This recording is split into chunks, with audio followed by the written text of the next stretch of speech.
Hi all, AC Dodd here again, and welcome to another episode of On the Road Tuning with me, AC Dodd. And this time, this is the first of a three-parter on the tuning demonstration at the CMC Riviera run down in Cornwall.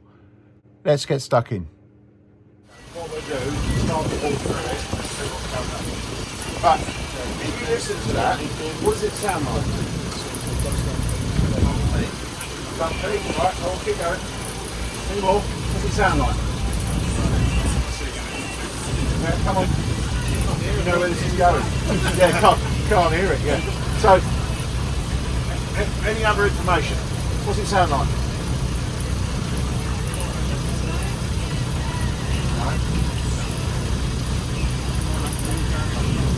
Yeah, it says a record in front of it. So, anyway, that's why that's on, so you can see it. It's not as bad as some of them, but it's too rich. So, it doesn't actually sound too bad. You didn't know where I was going though. That's the point. If you watch the videos, I'll capture all that, that's the idea. But the idea is listen, see what it sounds like, and then realise you don't know what you're listening for, right? Actually, that's not too bad. Because I know that it's got a camera, the gentleman showed me it's got a camera, it's got a load to it. It's meant to sound like that. That's what it's going to be, right? So it's only ever going to be a variation of lokiness, okay?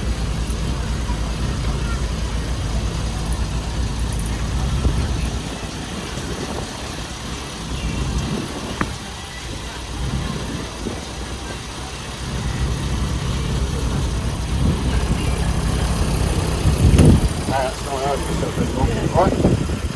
What's that sound like now? So, right? That's because you can't fucking tell by listening. Alright?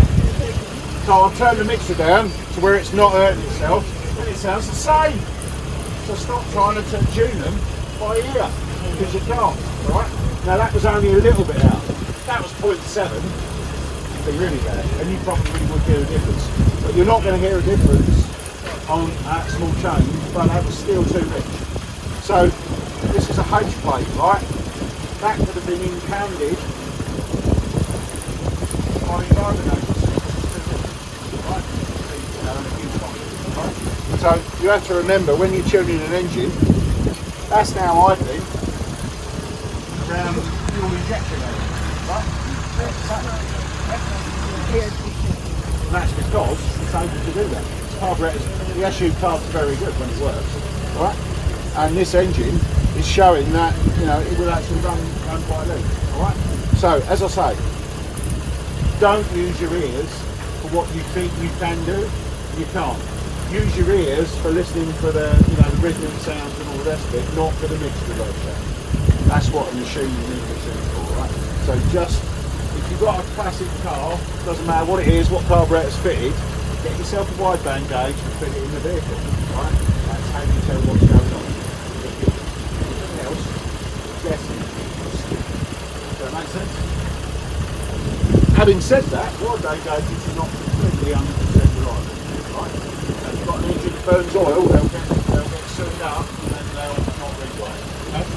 So, my sensor, 10 cars yesterday, I had to burn it out this morning with a brake oil to clean it up. So the engines run quite dirty because they've been running badly and they're more washed, some of them, and they're burnt to the core.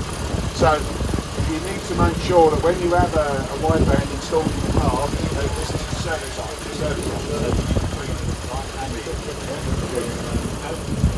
Anyway, point is, let's now start looking at this car to see what we can actually do to make it much more performance.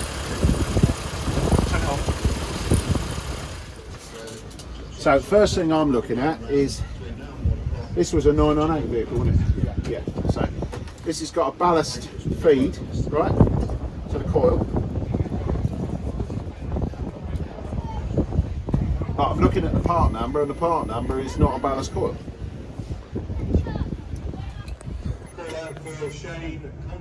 So we got 3.4 ohms.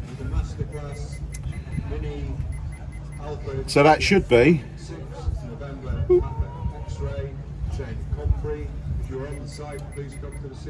Yeah, so that's a 3 ohm coil.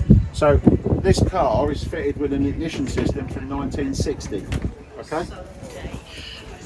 Owner probably doesn't realise that, but the point is, you know, nice modern car, but we're changing all the bits and we're making it worse by fitting the wrong bits. See what I mean? So this is really common, right? So it's not just this young, everybody does it. Because they just go, oh, that's what I want, it's a shiny bit, I'll put that on, right? What they're not doing is ordering a component based on its performance and what is the right component for your application. So let's have a look inside the Dizzy and see what type we got. Again, I don't know this one from Adam, so I can only go on what is basically fitted inside.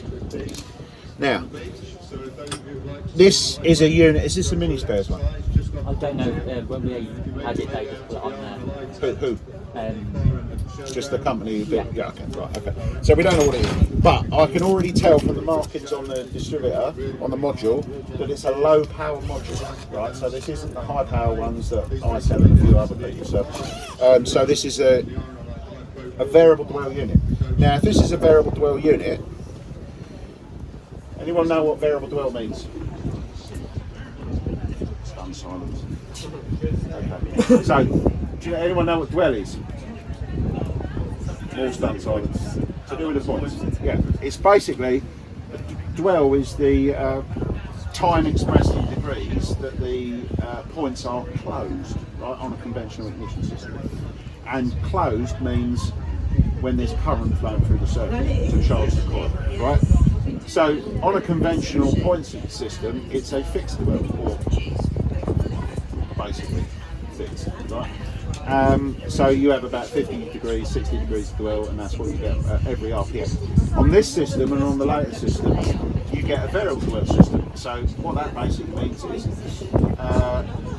when the engine's idling, it cuts the coil charge time down so you don't oversaturate the coil, right? And you think, well, that's cutting power. Yeah, but there's a reason why it does it. The reason why it does it is because that system is used with a higher power coil, right?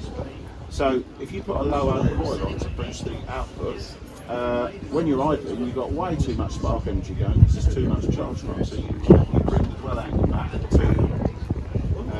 basically make the situation where you're not oversaturating the coil, it doesn't overheat, etc. And then as the revs rise and there's less time to charge the coil because the engine's running faster, you increase the dwell angle so you maintain constant current. Therefore, what actually happens is because the time you're offsetting the decrease in time, you actually increase the power in the circuit. Okay, so by the time you do the 6,000 revs, you've got a lot more power than you had at standard idle. If you had a point system, your power in the circuit goes down the more you rev it. And that's why modern cars, as cars got more high compression and more high performance and the RPM went up, a conventional ignition system wouldn't cut it. So what this gentleman's done is fitted a conventional ignition system to a tuned engine and then strangled it by putting a ballast feed on it and then strangled it again by putting a variable dwell, right? So actually he's only got a quarter of the coil power he should have at idle, right? So it's going to struggle. So what we now need to do is get rid of the ballast wire, and we also need to change the coil for a 1.5 ohm unit to put the coil power back where it should be. Does it start on the button every time, or? Yeah. Well, Okay. yeah. What about cold starting? It takes a couple Right. of turns to Okay. go. So that's an indication that we haven't got enough coil power. All right. So usually it comes up with, it takes a few cranks to get it going. Okay. So what we're going to do with this one, if you're happy, is I'm going to change the coil, right, for the right power one, and I'm also going to put a ballast bypass wire, if I can fit it. But that fuse box looks like a bit of a cross breakfast. So maybe I'll just change the coil and stay well away from that one. So maybe I'll just change the coil and stay well away from that one. All right. Yeah. But my point is, at least we've got to have a look. Anyway. Before we go into that, let's pull a spark plug out and have a look what's going on in there, just so we can see what plugs are fitted.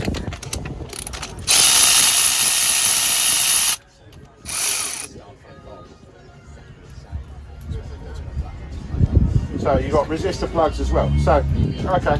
So now you've got resistor plugs on top of no power in the coil circuit. Right? So there's everything about this setup is just killing spark energy. Okay?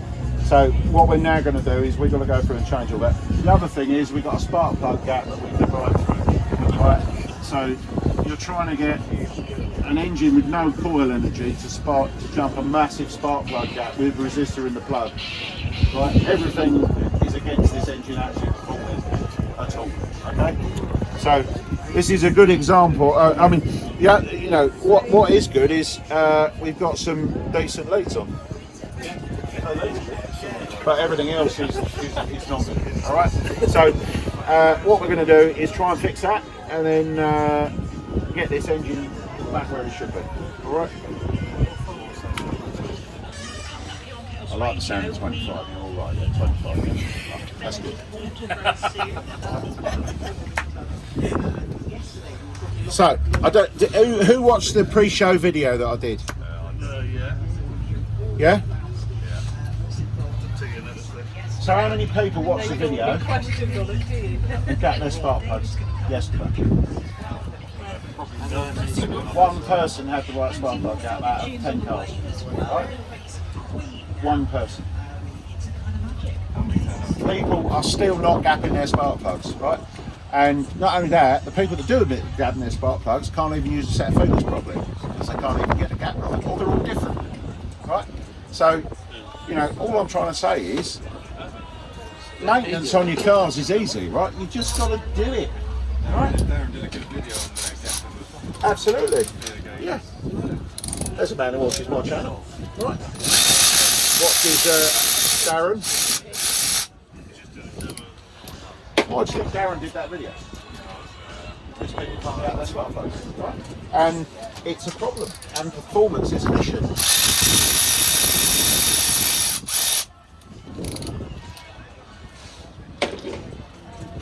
So, now we're going to take all the spark plugs out. Let's have a look at our spark plugs. What does that tell us? It looks like it's too rich. Yeah. Too rich. Yeah. Yeah. No, you're right. It is too rich. Right. So I get people on forums going, "Oh, you can't read spark plugs because you've got to do a plug chop. You know, you've got to stop it when you're going like uphill and load and all the rest. It's bollocks, right? Right. The sort of plug reading that you guys need to do is this plug reading. All agree it's too rich. Right? That's all you need. It's too rich. Right? It's not going to tell you anything else. Right? Other than, what else can you tell about them plugs? You don't need to be close up to see. Just think very basically, right? It's got a huge gap. Right, gap's big, yeah, well done. Yeah, what else?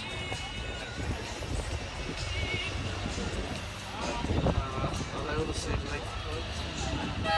They're all the same plugs, yeah. What else can you derive from those 4 plugs? No, they're not worn out. Are they too long? No. They're all consistent. Ah, there you go. Right, they're all consistent. What's that tell us? Engine's probably good. Right? Engine's good. Oh, they're not right. It's best to get a forward, is it? So let's get a new set of spark plugs in there and let's gap them properly. Right?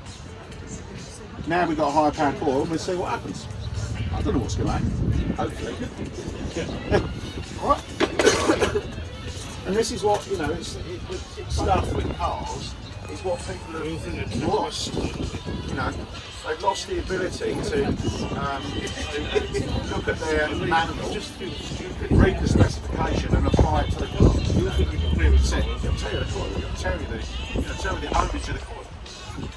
Right? Now, if you've got a modified car and you're going away from what was originally fitted, you've got to remember what was originally fitted to that car, what was it wired for, right? Then you've got to make your own, you know, selection of what parts you're going to fit in and what modifications you might need to do. This is twice that part.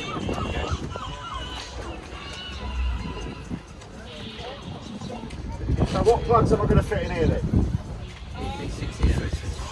Wow, look at that. Oh, I'll shut up now. How what are you doing? So, am I just going to take them out of the box and fit them? Everyone else does. No. I'll do that here. That's it, that'll be fine, yeah. So what gap do you think these are when they come out of the box? Not 25,000. Bigger or smaller? Why are they bigger? Sorry? Modern cars. Right.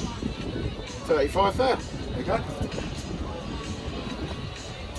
Should we just put it in? That's what everybody else does. Surely it must be right. Right? No. What we're going to do is we're going to set them up at the gap we need. And the gap we need is you've already correctly identified, which is very good.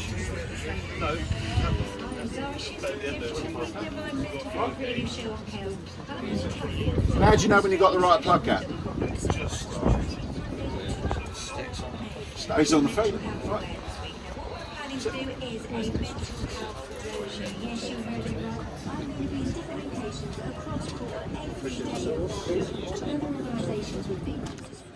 I hope you like that. That was part 1 of 3 parts, as I said. I don't have all the information this time, all the footage, because I was just so busy. So I wasn't able to take lots of video of extra cars. So I don't have the sufficient camera operators to do that when I'm away. So I had to try and do everything myself. And this weekend I was just absolutely mobbed. So the footage I've got is enough to do 3 parts, but there isn't a conclusion in terms of speaking to the customer at the end, but I can assure you that the car ran very well once we'd done it. Anyway, with that said, I'll leave you for this one, and let's look forward to part 2.